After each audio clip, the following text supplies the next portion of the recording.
Hello and welcome to Black Tiger Rapier. This is Thorn and I'll be talking about more takeaways, what worked for me at Great Western War 2016. This first tournament footage that we'll see is from a tournament where the first touch ends the match and wounds are retained throughout the tournament.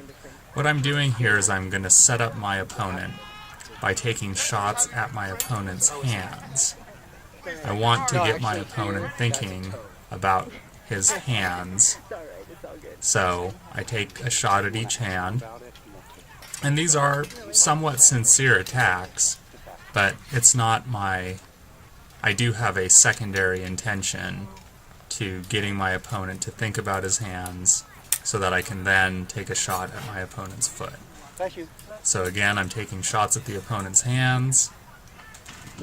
I give my opponent some time now to think about other things, worry about other things, take his mind off his hands.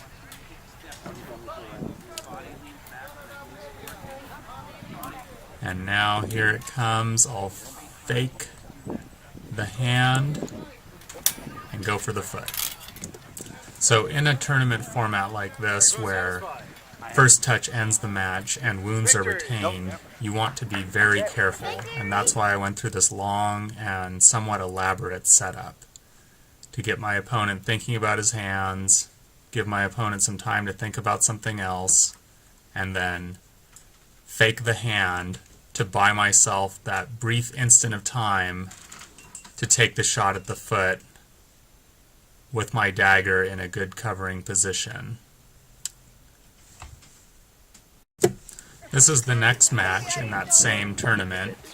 Because wounds are retained, my opponent starts legged, because my opponent got legged in his last fight.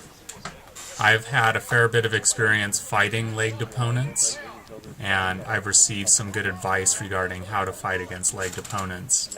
That is why I am hunched over, and my dagger is very active in covering my opponent's sword.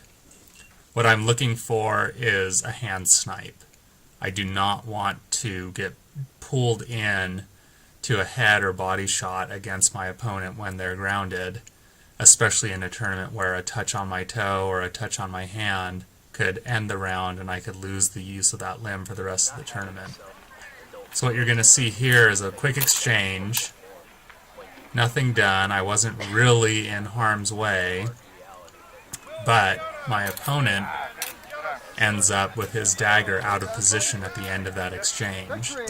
So even though an exchange like that can be a little risky, when your opponent has a good, strong guard that you're not able to penetrate, sometimes it is a good idea to mix things up a little bit and see what opens. Thank you for watching.